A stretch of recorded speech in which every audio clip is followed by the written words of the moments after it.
Question number 2 of exercise 1.5. Simplify each of the following expression.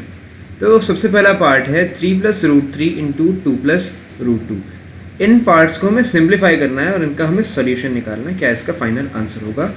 तो पहला part है 3 plus root 3 into 2 plus root 2. अब इनको multiply कर देंगे, ये दोनों ब्रैकेट मल्टीप्लाई में है. तो सबसे पहले तो इस टर्म को हम पूरे ब्रैकेट से मल्टीप्लाई करेंगे प्लस इस टर्म को हम पूरे ब्रैकेट से मल्टीप्लाई करेंगे.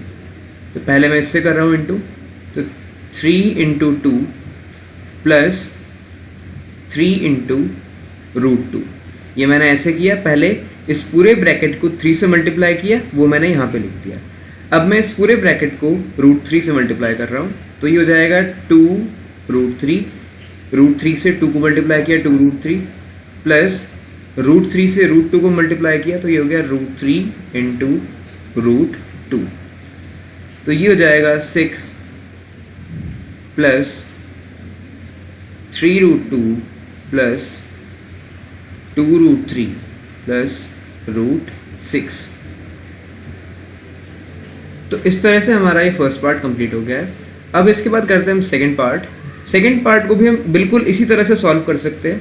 दो ब्रैकेट हैं यहाँ पे, दोनों मल्टीप्लिकेशन में हैं. तो एक बार इस पूरे ब्रैकेट को हम इस नंबर से मल्टीप्लाई करेंगे, फिर इसी ब्रैकेट को इस नंबर से मल्टीप्लाई करेंगे और इस तरह से ऐड कर देंगे. और एक और हमारे पास आइडेंटिटी है यहाँ पे, ये है a plus B into A minus B.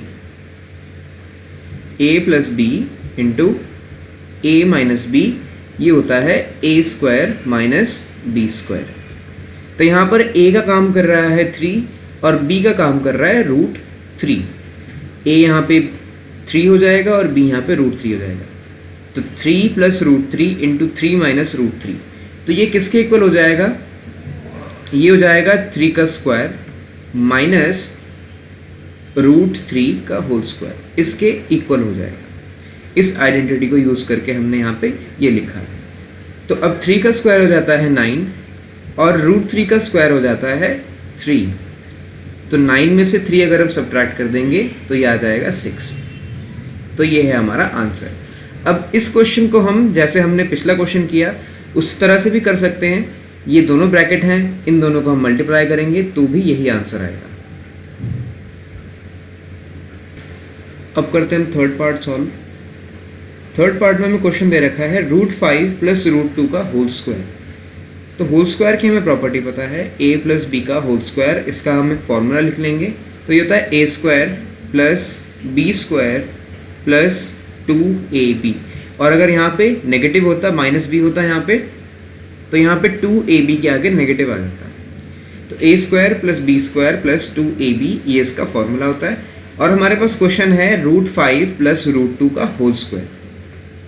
तो रूट 5 प्लस रूट 2 का होल स्क्वायर, इसको मैं लिख सकता हूँ रूट 5 का स्क्वायर प्लस रूट 2 का square plus 2 into root 5 into 2.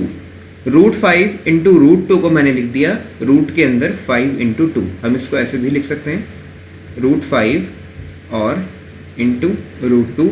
इसको हम लिख सकते हैं रूट 5 इंटू 2. तो मैंने इसको यहाँ पे ऐसे लिख दिया. अब रूट 5 का स्क्वायर हो जाएगा 5 और रूट 2 का स्क्वायर हो जाएगा 2. और यहाँ पर ये टर्म बचेगी 2 रूट 10. तो ये हमारा आंसर है 7 प्लस 2 रूट 10. इस क्वेश्चन को सॉल्व करके हमारे पास ये आंसर आएगा. अब हमारे पास बचता है एक फाइनल पार्ट जिसमें root 5 plus 2 into root 5 minus 2 को हमने सॉल्व करना है. फोर्थ पार्ट में हमारे पास है root 5 plus 2 plus root 2 into root 5 minus root 2.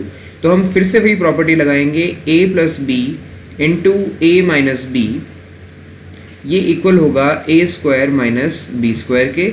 अब यहाँ पर a का b का क्या कौन काम कर रहा है? तो a का काम यहाँ पे कर रहा है रूट 5 और b का काम यहाँ पे कर रहा है रूट 2.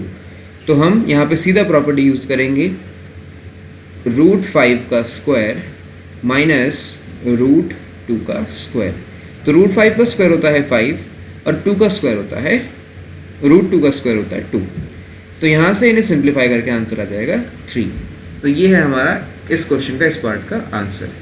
तो इस तरह से क्वेश्चन कंप्लीट होता है। Thanks for watching.